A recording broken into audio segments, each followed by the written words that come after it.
You're listening to the Valley Current.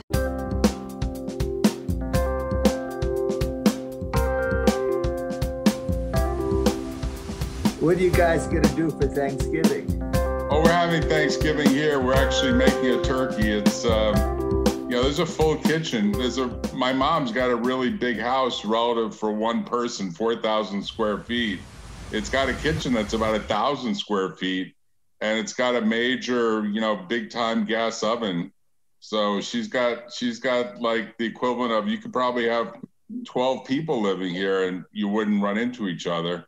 It's like a 6-bedroom house. How many are you going to have for Thanksgiving? Well, we were going to have the next door neighbors over, but they said, no, we don't really want to risk. But, now there's starting to be this sense of maybe the risk is returning. So they said, we really don't want to risk. We really don't want to risk the possibility of you getting us sick or we getting you sick. That won't make for a good neighborhood anymore. So who's going to be there? Just you, your wife, and your mother? Yeah, maybe there might be a couple. The one major thing that I did here, and I've actually got this down, Bob, I joined the yoga studio with an unlimited usage right. And, in California, if you have an unlimited usage, you pay like about $300 a month. Out here, it's $100 a month. And by unlimited usage, you can actually go there like in the morning, and then you can go there at night.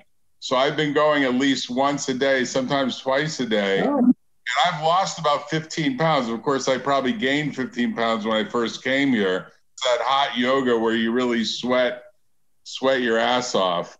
So I'm trying to use this period of time to imagine getting back to my old thin self, Well, how is your foot? I remember you weren't able to walk for a while. I got that fixed through the yoga. As a result of doing the yoga for like 34 consecutive days. I'm on my 35th day, which is it's only an hour a day, so it's not that many hours. If you think about it, 35 hours in terms of physically changing your body, it's not that many hours. So now I've got the recirculation going on in my feet. It's great. It's like having a new life. Completely changed things. My blood pressure is down about 20 or 30 points. So that's great. That's great. And in 77, I stopped smoking. So that's 43 years ago. So wow. How many years did you smoke for? Probably 20 at least, right? Yes. 22. Yes. Right. Yeah, I mean, that was the thing to do back then. Hey, I thought of you and Belli yesterday because they had this big special. Kennedy's assassination anniversary is coming up. Today or tomorrow? Today. So it's really worth watching. I'll send you the link. They have on National Geographic another big documentary about what really happened. Because this week, in the Inquirer, which my mom gets, which is that wacky newspaper, it says that all of the records have finally been disclosed through the Freedom of Information Act. And the Inquirer thinks that it was an inside job done by the FBI director at the time because he hated both Jack Kennedy as well as his brother Robert. J. Edgar Hoover did it. Well, we just recently watched JFK, which is the Oliver Stone movie. Right. And it's about Jim Garrison in New Orleans. Right. I watched that like 3 times, that film. Yeah, it's an interesting film. Well, that's good. And, I spent some time with Jim Garrison and Belli after Jim had the trial. He came out to San Francisco several times. We had dinner. And but Belli never bought into Garrison's theory. He was always an advocate for the lone assassin. And I do remember going back to 1964 even when Belli and Mark Lane, you remember Mark Lane? He was an assemblyman in New York. Right. He was an early spokesman for a conspiracy. So they debated at the Masonic Auditorium in San Francisco in 1964. I went to that. So in any event, Yeah, this is going to be very interesting. I don't doubt, we were talking about it the other day. I don't doubt the fact that Hoover certainly, and possibly um, Lyndon Johnson. Well, they indict Lyndon Johnson as being in a conspiracy. The Inquirer does. The National Geographic, they actually redid a bunch of film. They colorized the black and white film from Zapruder, and they kind of enhanced it. And they wanted to eliminate a theory. There was a theory that the driver of the car turned around and shot JFK at close range. And they show on the film that just didn't happen. Like the film itself revealed. You heard that one before, right? Well, no, I never heard that one. But what about the grassy knoll? I mean, that was the other theory. Yeah. That's the other theory, that there was a third shot, and that the third shot was the one that actually killed Kennedy. It wasn't the two that came from the book depository.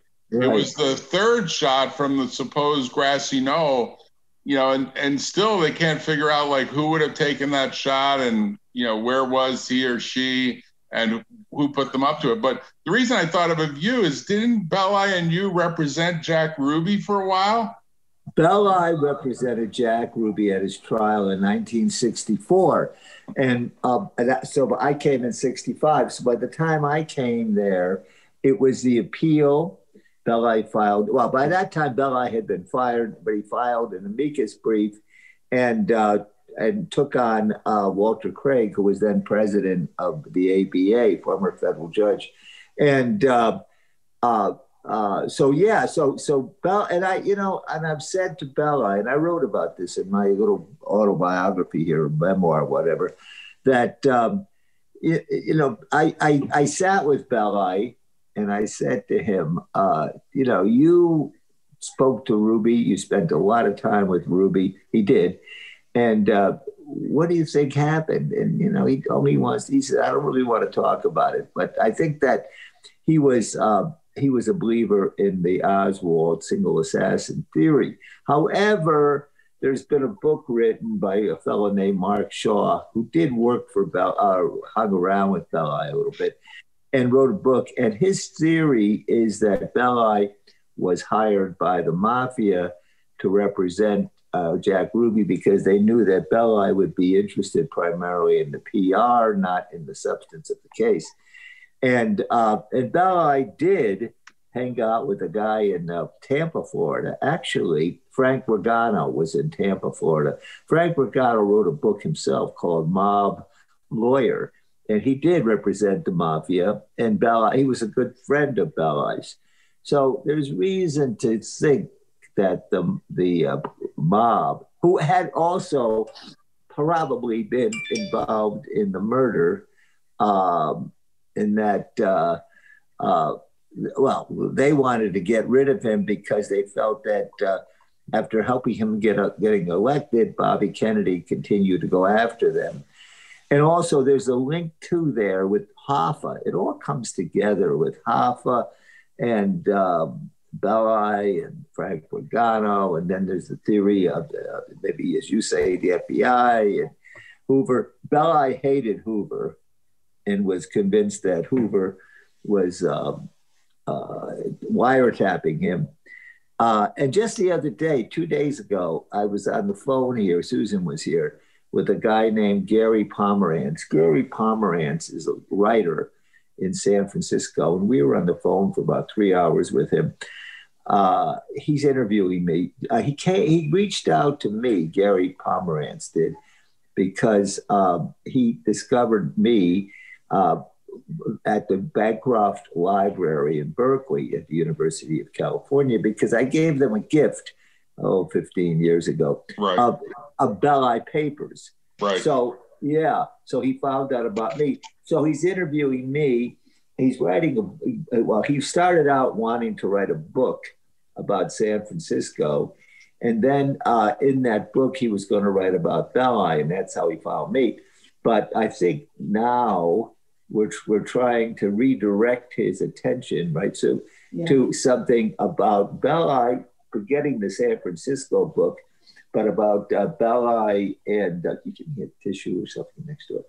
Belli and me, and how he passed the baton, in a sense, to me. Right. He practiced from 1933 until he died in 96, so for 63 years.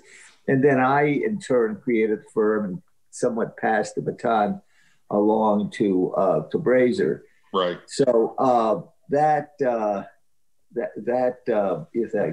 Bring it over here, please. That is interesting to me.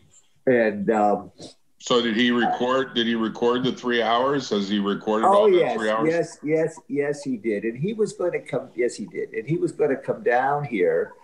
And because I have a room downstairs in this big house that we call the Belli room, and there I have all of the remaining Belli stuff, meaning files. And I was telling Pomerantz how I purchased from the trustee in bankruptcy, I think it's like 800 bankers' boxes of Belli's material, which I went through, threw a lot of it out, kept some of the good stuff, and I still have it downstairs. So he was going to come here and see it. And Susan and I went through it, and we found extensive files and photographs. So in any event. Well, there must be a lot of Jack Ruby stuff in there too, right? There is Jack Ruby stuff in there. Yes, there is. And Monday, which is tomorrow at noon, I have a call with a writer, a woman writer in Ojai, and a literary agent in New York. And I'm going to be talking to them. So I'm now getting to the place where I'm prepared to spend the time necessary to push the project, meaning the Belli Lieff project. Right. And Susan has been the person who has encouraged me, assisted me in preparing for that. So, yeah, so that's what's going to go on. It's not exactly a memoir, but it's kind of like a memoir. Well, it sounds like you have a lot of pages already drafted. Well, I have exactly. I do have two major things. One is a play that I wrote about those times in the 60s and 70s when I was there. I wrote it because the William Morris agency, who represented me for a while in New York, assigned a writer who wrote a play, and it was so terrible that I tried it myself. No pride of authorship and no particular talent, but I tried it myself. Uh-huh. And I do think it's better than his. But I also have memoir type stuff that I wrote one time when I was house ridden because I hurt my back or something like that. This is like, oh my God, 30 plus years ago. And anyway, so that's what I've got. But I've got for the Belli. So the Belli thing, I'm really of the mind, and I have been for a long time, that it should be a video. You know, it's kind of like Mad Men. Yeah. Except, Mad Men's advertising in the 50s in New York, and Belli's law in the 60s in San Francisco. Right. But the thing about Belli is that it's based on truth rather than fiction. Well, you could probably get John Hamm to play Belli. He would love that. He was the lead in the Mad Men series. He's a little older now, so he might fit right in. Once you get him to play the lead, that's it. The financing will immediately follow. Well, that is a great idea, and you're absolutely right. If you get the right either actor or director, the rest will follow. Absolutely. And what they tried to do when I went around this earlier, I was working with CAA in Los Angeles, and they tried to get what's his name? Alec Baldwin. Alec Baldwin. Yeah, he's good. He would have been great. And the thing is, you know, Belli really was, in a way, very much like Donald Trump, or Donald Trump is like Belli. He had the same characteristics. Right. And, of course, Alec Baldwin plays Trump on Saturday Night Live. Yes, he's funny. Very funny. So, so he would be great. And there also William Shatner is another possibility. So, yeah, we've gone along with this. But God, you know, Jack, the thing is, anybody under 60 years old never heard of Belli. Yeah, that's a problem. Yeah, that's a problem. it gets worse by the passage of time. So I don't know what's going to happen there, but it's interesting. The thing that impressed me about looking at that little sort of re-documentary, much better done, it seems to me, by, you know, this sort of colorized retake, is they have the black and white footage, which was the original shooting of the yeah, like, and then they also have the video, and it's in really good shape, that shows Ruby shooting. What's the guy's name who shot? Oswald. Shooting Oswald. And it's really demonstrative. And I'm thinking that must be the first time video is captured live of a murder in America. If you think about it, like a really high stakes murder where it looks like really an assassination, even though Ruby allegedly says, or his defense was, I was so upset with the fact that he killed the president. But of course, everyone was like, you're running this topless joint in this bar, you're affiliated with the mob. Really? Right. Are you really saying this was out of some sort of, you know, sense of valor to the president or sense of loyalty? Yeah, he said he did it for Jackie. Yeah, I mean, I wanted to know from you, as I'm watching this thing on National Geographic, which has become actually a pretty broader channel than just geography. The way I remember it was a book you got in the mail for beautiful pictures of geography. It's now much broader as a TV channel. But I was saying, God, I wish Bob was right here. They could tell me that's not really what happened. Like what's the inside story on Jack Ruby, or is there even an inside story on him? Well, I'd say this. I certainly remember that Sunday, that would have been November 24th, 1963, when Ruby shot Oswald. I was watching it on television. Right. I was 20, whatever, what 7. Was the date? November, it was November, 2 days later, November 24th, 1963. And I remember watching it at my little apartment and being as shocked as everybody else. Yes, and it was probably the first and probably the last a major shooting on television. It was such a demonstrative thing. I mean, to me, it's like, wow, the way they caught that on film. I mean, I'm going to put up the picture because I could do this rapidly, and it really makes such a big impact when you do this. Here's the picture, and you can see it's pretty clear. Let me just put it up real fast. It's pretty clear that it's very much unexpected by everyone that's there. You just look at the faces of the people that are, I don't know if it's coming up on your screen. It was inconceivable. It hasn't come up yet. It's doing hold on a second. Let's see if I can fix it. Oh yeah. There he is. There's Oswald. There's Ruby. Is it coming up on your screen? Top. Yeah, we can see all this. I mean, this is the New York Times version. I mean, there's the gun. There's the shot has occurred. This guy is looking like, holy shit, I can't believe this is happening. And of course, when you see the filming of it, they build up the filming. Let's see if I can find the film version. There's a video version somewhere here where it's just amazing how they build it up. But look at the way that particular shot is just right there. There's a detective that's right by the guy's side. I guess it looks like it would hit him in the arm. No, it hit him right on. No, it hit him straight on.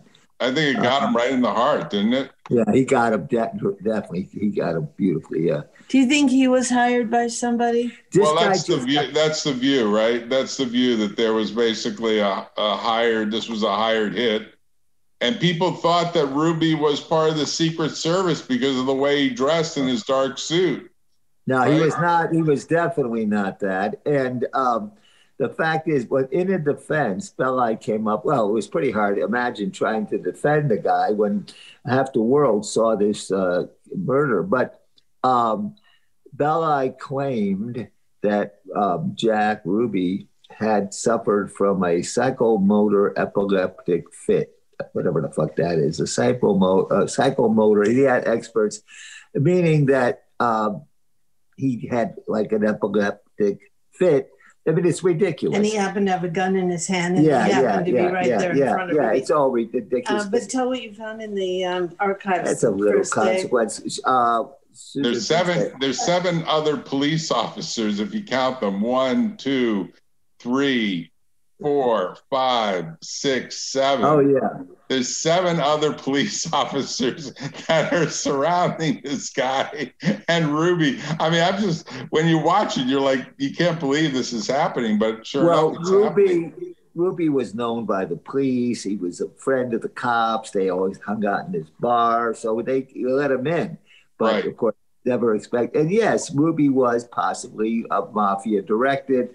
Absolutely true, to eliminate Oswald, and that way that took it one step further away from the possible story and the truth. Susan wanted me to mention that one of the things I saw when I first went to work for Belli the first day, I found a check down in the basement, which I should have photocopied or taken or something. Right. It was written by Earl Ruby, Jack's brother, for $10,000, written to Belli to retain Belli. And it bounced. It was marked, stamped. Oh, it bounced? It actually bounced? Oh, that's terrible. And it would have been a worthwhile thing to have. I could probably put it in an auction today and get quite a bit of money. But in any event, it bounced. Well, here's the 54-second version, just not to dwell on this, but it's so dramatic. There's Oswald walking out. Yeah. Oh, my God. All black and white, but very effective. All black and white. Walking into the room. There's Ruby, I think, right there on the right, on my right. And oh my God, they caught Ruby. He thought he was going to be a hero. Oh God, there's police here all over Ruby. Oh my God, I mean, this was about the last straw any of us could handle at that time. We had suffered all weekend, and then that Sunday it was this thing. Oh my God. Of course, the Dallas police were so incompetent. Yeah, I know. You look at this stuff and you say, how can this shit happen? Right? Well, yeah, Belli dwelled on that, how incompetent they were. And the district attorney, what was interesting was Henry Wade of fame, subsequent fame in Roe versus Wade. Right. Yeah, same guy. And Wade tried the case against Belli. And where was I reading just the other day some stuff about the trial? Oh, I know where it was, in the Cutter book. Where's the Cutter book? Yeah. I was reading.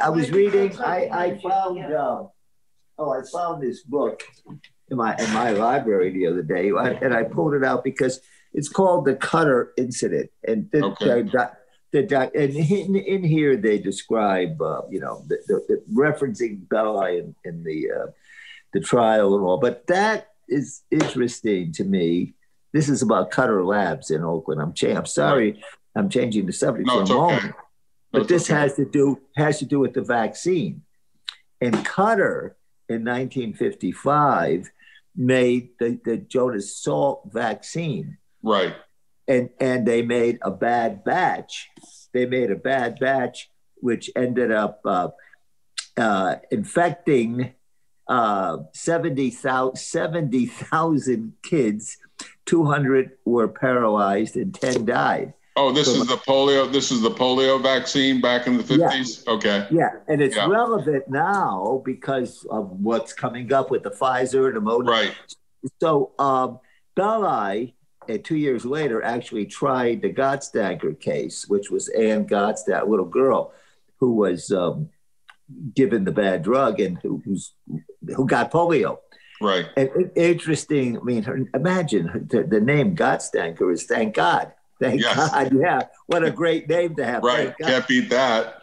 You can't beat that. So she gets this polio. So he got and it was against, I don't know if you knew, did you know the Sedgwick Dieter firm in San Francisco, defense firm?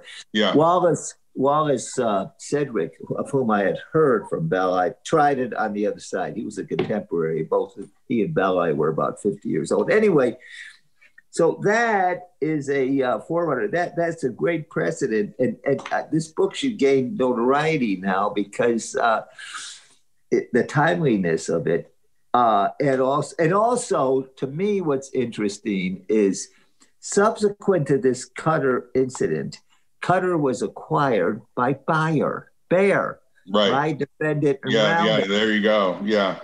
There's some symmetry. They acquired Cutter. And then in the middle, they were the defendant I had in my bad blood case. That blood has to be given to hemophiliacs. They have to get a blood product. And guess where Bayer got the blood? They got it at the cheapest place, which was the prison in Louisiana, Angola prison. Is that right? One of the worst prisons in the world. And they got the blood from inmates in Angola prison. And you could guess that many of them, of course, had AIDS. That was when AIDS was prevalent. And that was given to the hemophiliacs who then came down with AIDS. They were my clients around the world. Right. And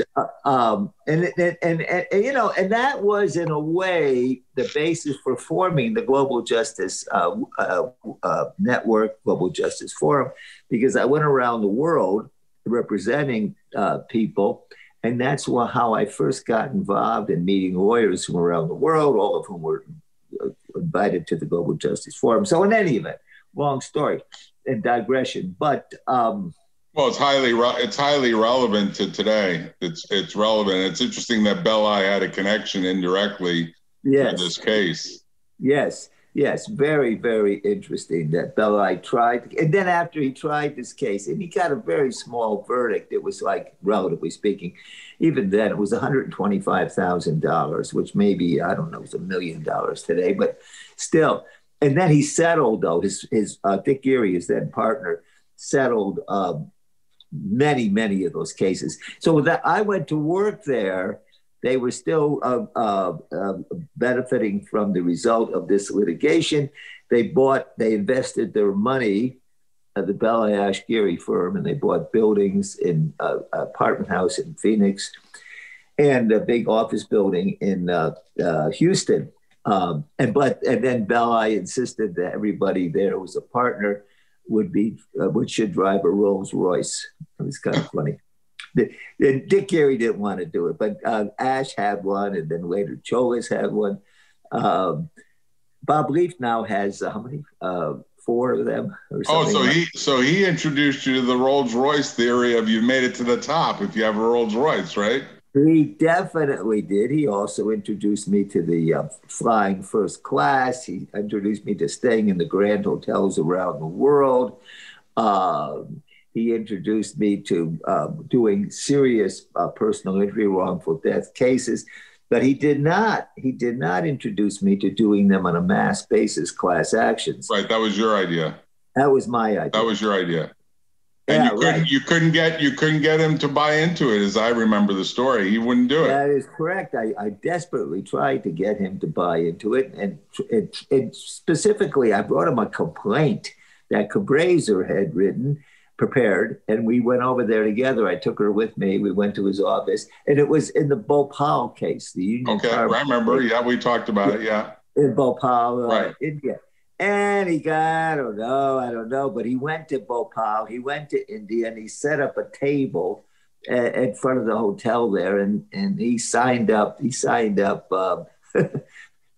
Indians, and but they never got anywhere with the case. They didn't know how to do it right, and it was eventually settled by. Well, maybe this all ties into this subject of if we don't have the kind of public litigation that Belli so enjoyed, because he didn't care about the money, he liked the fame ahead of anything economic. And we do go to sort of an approach where it's all mediation or arbitration or private adjudication. How do you ever have these stories emerge publicly? Because the private aspects of settlements really take away from the public nature of the evolving law that gets published out there, except for the criminal cases. They're all public. So we'll have a big body of criminal law, but we wouldn't have a big body of tort law, would we? if it all became very private? Well, yes, and you're right. Now, you don't swear to anything. You don't agree to make it private. However, it loses interest, and you just as soon not talk about it because the results from the mediation, arbitration is not that common in these cases, but in mediation, the results are so fabulous, so huge, so gigantic compared to anything that existed in the past that you just as soon not make too big a deal about it. But yes, certainly I would take any case to mediation. And I think, as I mentioned, there are 3 or 4 or 5 major mediators in the country. That's actually very few if you think about it. That's actually a small number. Given the number of potential mediations that are out there. Oh yeah, but these are the guys that take on the huge ones, and they do come up with huge awards. Awards. First they went to hundreds of millions, and now they're actually in the billions. Right. And it's a much better way to resolve. You can't, we're having a dialogue right now in our Plains case, which is the spill here of a pipeline company. And I tried to get it resolved through mediation. Dan Weinstein, who's one of the very best mediators, took a shot at it. We had several sessions and worked at it very hard. But the defendants did not want to settle. But just yesterday, interestingly enough, and I was reading this morning, the California Court of Appeals, the Intermediate Appellate Court, came down with a very good opinion against the same defendant for the same incident, different plaintiff. This was the California State Lands Commission, but suing. And on the same theories that we're suing, we represent the platform workers. These are the people who worked on the platforms that are offshore here in Santa Barbara. Right. And, the oil, the Exxon had all but one of the platforms, and then Veneco, which is another company, had the other platform. But from the platforms, the oil is piped through this pipeline owned by Plains, the defendant in our case, all the way to Bakersfield, which is 130 miles away. Is there a leak? There was a leak and a corroded pipe that had been, like my arteries, neglected, and it spilled along the coast here, and oil came out on valuable properties, coast properties. Yes. And it went into the water. So our class is we have 3 classes. One is a class of fishermen, and one is a class of property owners. And the third class, and the one that really is relevant to this particular decision, is the class of platform workers. And they were all let off by Exxon. They didn't work for Plains. They worked for Exxon. Right. But they were laid off because Exxon, I can't blame Exxon. Exxon could not any longer pipe its oil to the refinery, right, because it's been now almost 6 years that this pipe has not been repaired. There are rumors that Exxon wants to buy out the pipeline company so they could renew their efforts to take care of the oil. They did try to get the county board of supervisors to agree that they could ship it by truck, but that's way too dangerous. The truck crashes. I mean, they don't want to have another spill. So that didn't work. And so the workers had now been out of work for 5.5 years. So the pipe was never fixed. They never The pipe has not been fixed. And that is for another reason, the part of the case that I really thought up, most of it I thought up. But this part has to do with the 130 miles. In order to get the pipe in the ground for 130 miles all the way to Bakersfield, the pipeline company 30 years ago had to get the farmers and the ranchers all along the way to agree that they could have an easement and dig it all up, put the pipe in. And so they had a temporary easement. Well, they did. That was stupid too. They should have paid for a permanent easement. Right. So meanwhile, the farmers, the ranchers have planted their orchards, their vineyards. They run their cattle over that easement. So now, of course, in order to get permission to use the pipeline, they now have to dig it all up and replant it, put it back, new one in the ground. So the funny thing is, they don't have the easement rights. So now they have to acquire a new easement. So we represent there are 130 property owners along this pipeline. So we represent them in an independent action claiming that they have to be compensated. I don't know what it's going to take a year. They're going to be digging up their property. Who knows? And the landowners don't even want them there. And the landowners also, if they're going to go there, they want them to dig out the old pipe, get it out of the ground before that leaks, and then there's oil in the ground and everything. Right. So this is a very interesting case. So we tried to mediate it, and we were unsuccessful. And that's a good example. So now we're going to trial. And you know that, by the way, there was a criminal trial against Plains, the oil pipeline company. They were convicted. Wow. A corporation was convicted. Wow. So that's good. That's good for your civil case. That's great for your civil case. It's great for our civil case, but it's also good for something we filed, which is a restitution. Under the California law, if there's a crime, you could get, normally, if some jerk shoots you, you're not going to get restitution. Right. It has not. But here's Plains, a multi-billion-dollar company, billion-dollar company. They could pay restitution to these guys. So we have a class we took our class to court, and we had a number of our platform workers testify. So what are they doing? Working at McDonald's. I mean, their income has gone down to 1/10 of what it used to be. Ouch. Yeah. Or they had to pack up, take their kids and move to, say, to Houston, or move to North Dakota or someplace where the oil is now being up. So in any event, it's but the case, I mean, Jesus Christ. So yeah, so you're going back to your question, your point. Yes, the case has been pending in the federal court in Los Angeles for almost 6 years. Yes, we've tried now on 2 occasions to invoke private mediation. We had 2 excellent mediators, former Judge Phillips and then former Judge Weinstein, separately over the years. Right. And neither one was able to get claims through, and they're represented by Munger, Tolles, and Olson, a very fine firm. Right. And the lead lawyer is a very, very, very good lawyer. He was a clerk to Justice Scalia, so he has a certain mindset.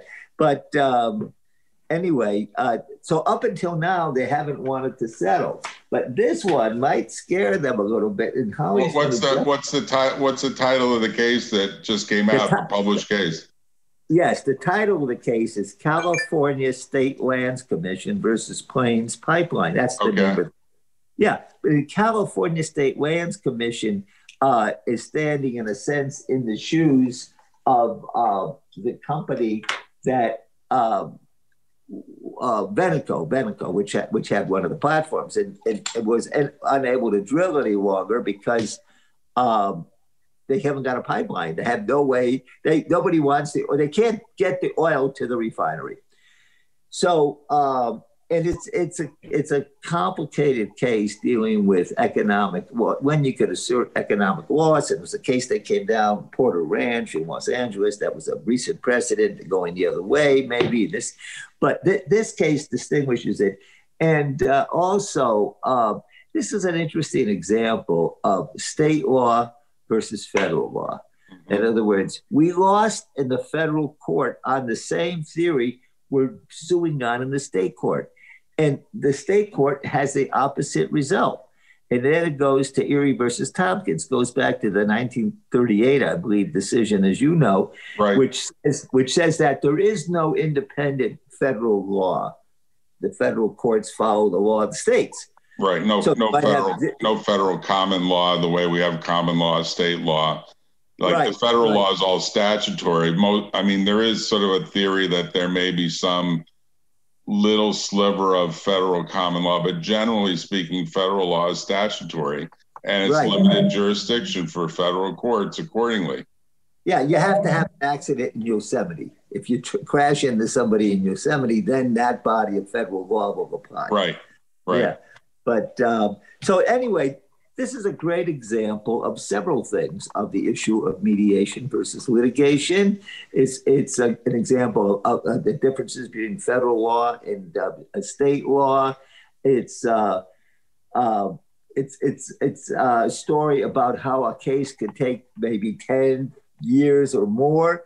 Exxon Valdez took 22 years, and we lost it on appeal in the United States Supreme Court. Well, we had it, the jury verdict reduced to 1/10 after 22 years. And by the way, I've told Susan that after we got through the California Supreme Court, I was very optimistic. The Ninth Circuit, I guess it was too. I went to Columbia and made a large gift, but not really having the patience to wait for the Supreme Court. And the Supreme Court knocked it down. And I went to Columbia and I said to the sorry, guys. Sorry, Bob, you made a commitment. You got to fulfill it. We'll get you to sell some of those Rolls Royces to pay this off. Thank you very much. Figure it out, fella. You figure it out. And you know, the same thing happened to Robert Mondavi. And they said the same thing to him. Sorry, we were all shaking hands. We were all very friendly, but we're not friendly now. You got to live up to your obligation. You know, the flip side of it is, it was evidenced in my tobacco case where we had an agreement with the states like Massachusetts, California, and it was the opposite. We then won. We went to get our fee, and they said, "Oh no, we never thought you would win." But that's right. Yeah, they're a government. They could get away with something that we can't get. So when I say, "Oh no, I never thought this would happen," I thought they said, "Too bad." In any event, so but we're happy to work out a payment plan with you. Not to worry, we'll work something out with you. Which is exactly what I did with, and we should make our charitable contributions here locally, not to. I already have two endowed chairs at Columbia plus a scholarship fund, so maybe. Yeah, but we got to do the MBA JD negotiation course. That's going to be a very special thing. So got to save some money for that. Yeah, and Jack Russo is going to be involved in that. Well, I'm happy to help. I think it's a noble cause. Thanks very much. Bye bye. Happy Thanksgiving. Happy Thanksgiving. Happy Thanksgiving, both of you as well. Have a good one. Thank you. Tune in next time on The Valley Current.